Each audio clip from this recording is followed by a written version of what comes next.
maybe we can start with the Spider-Man one. This is the highest sticker price, right, of a comic book that went. We were talking a little bit on this one.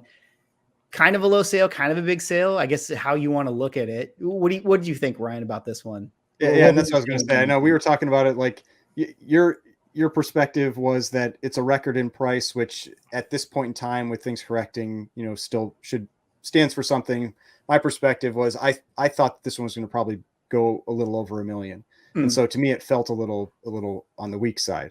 But I mean, $810,000 for a comic is still a lot of money. Like, it's definitely air quoted weak sale. But I was thinking it was going to break $1 million based on where other grades had sold over this time period. But yeah, I mean, there were definitely, you're not wrong. There were some weak sales and there were some strong sales in this auction. It was not all like star power type, big auction numbers. Yeah. Yeah. What did you think, Drew, about this one? I mean, like, that's kind of normal though, right? Like in any given auction, in any given sale, there's going to be bigs, winners and losers. Like that. Exactly. I haven't really had a chance to track this one too much. I didn't pay it much attention. It's a really nice looking copy. Honestly, keep talking. I'm going to sign in. Yeah. So I was going to make sure you weren't going to get your. I don't want you guys using my heritage account and bidding for me. We're going to get you some ultra rare dark. Listen to his keystrokes. We'll figure out what the password is. Right. But the main thing I take away from that is just looking at it is that, it's a 9.2. It doesn't have any Marvel chipping, which is always a big plus with AF-15, but it's got that tanning around the edge.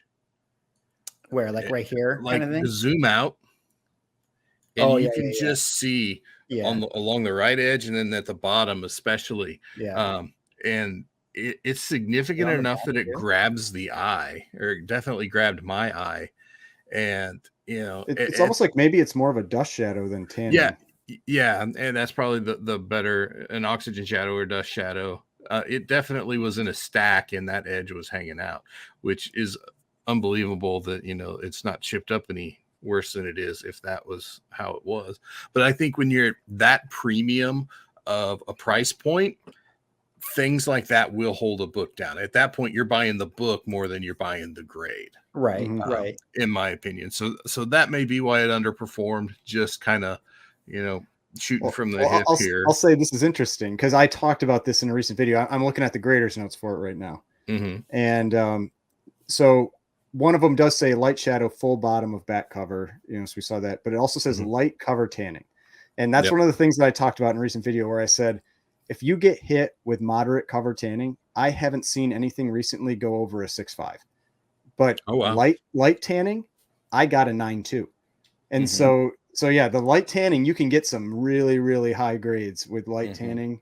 But if they had hit it with moderate tanning, even though it's a beautiful book, it would have just been crushed. Would have been the best looking 6.5 in the world. I mean, and maybe it gets a 7. Maybe that's an example of one that can actually pull a 7 because it is a beautiful copy. But but yeah, no, it's interesting to see that. Yeah, they do have the light cover tanning on there. Yep. Yeah, it is interesting. I mean, I think you're right. I think maybe a lot of people were feeling like $1 million was the number to hit. Probably, after tax and fees, it's not too far off from $1 million. Well, the fees are in there, so it would just be the taxes. But like Heritage is going to charge like $50,000 for shipping on this one. That's what I'm curious. What is shipping for that book, or is it like it's called you fly out there? Pick it up? But do you even want to carry that on a plane with you? Or you just like you have to hire security detail to carry it with you? But I mean, that's like if you watched that Instagram post that Todd McFarlane made when he was, I don't remember which con it was at, but when that guy walked in with the original cover art for Batman 423. And just like brought it out, and I'm like, what is that? Like $1 million? So you're just walking around the street. It was New York. That's right. Cause I was like, you're just walking around the streets of New York with that thing in a briefcase. Yeah. That's just asking to get rolled, right? Even if you have a security detail, I'd be a little worried about that. Yeah. But I think kind of bottom line with this book is it basically guarantees that the next 9/4 that comes up is for sure going to go over 1 million. I think it's kind of set a basement level for those upper tier books. Of course, we don't have a 9/8, and the 9/6s are always fun to watch, but I think another 9/2 could outperform this one due to those things. And I don't know, it's weird living in a world where we've got so many books that are flirting with and crossing over into 7 figures. Yeah, it is. Yeah, because I mean, it means there's got to be enough people out there with that type of money that are interested in purchasing them. You know, I mean, that's also the interesting part. Or whether it's like groups of people maybe that are purchasing them. I don't know exactly, you know, who's buying some of these things. We just live in a brave new world where the nerds have finally capitalized and been able to bankroll being smart, and now we can, you know, throw all our money at things like comic books. Well, that's what's funny. Like somebody was like, I can't remember. I was like, it was like someone's comment on one of my videos one time where I was talking about like a record sale. Maybe I was talking about like Marvel Spotlight 5, like however long ago that was, the 9/8. And somebody was just like, you know, who buys this stuff? And I'm like, dude, if I had this money, I would be buying this stuff. You know, like who do you think buys this? Like the person who can just afford it. Like, why not? You know, like, I mean, there are like over 1,000 billionaires in the U.S. alone. Like if there are a couple of those people that are like either comic collectors or pop culture fans, 100% they'd be bidding on this kind of stuff. Oh yeah. Or like you, I mean, maybe Tom Holland bought that copy. You know what I mean? Like, why wouldn't he buy one? You know, at that point, Gary V up there, you know. And then I guess the last one we should just talk about is this one right here. It's a lot of money. Yeah, but I felt it was low. Much, you know, I felt it was low. But now I agreed with what you said, that I think the 4.0 that went for like 800 or something was that was this. Yeah, that did feel high. So I mean, I understand that, but this sale didn't feel as strong as I would have expected, because it's a nice looking copy too. It is a nice copy, but is this true? Like, I feel like this is just anecdotal, but I feel like, why is there so many Superman 1s? What pedigree is it in? Like, what do you mean so many? Because I don't think there are very many, especially not Nova Scotia. I was just saying, like, you know, so many felt like coming up for sale, and then like Comic Connect, like their auction this month has two of them in it, and it's just. I'm guessing it was that 8. What was it? Was it 8 million or 5 million? The $5 million sale for the 8.0. I'm guessing it was that. I think just trying to ride the coattails.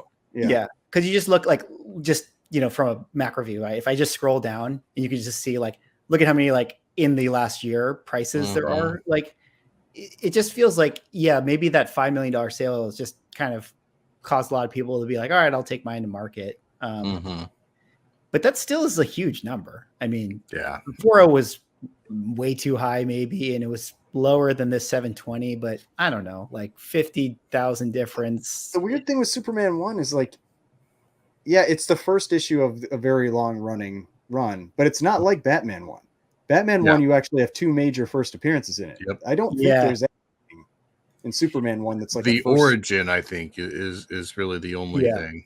Well, do you think that there is value? Like, so I would just love to add like a top 10 Superman or a top 10 detective to my collection. And more so than that, or excuse me, top 10 Superman and top 10 Batman to my collection. And more so than that of, say, an early action or an early detective, simply due to the fact that I think that there's something to the effect of, like, it just says Superman right there. I think that's the other thing this book has going for it. I think it was the first time that a character was spun off into his own title. So if you're like a comics historian, you know, that might appeal to you.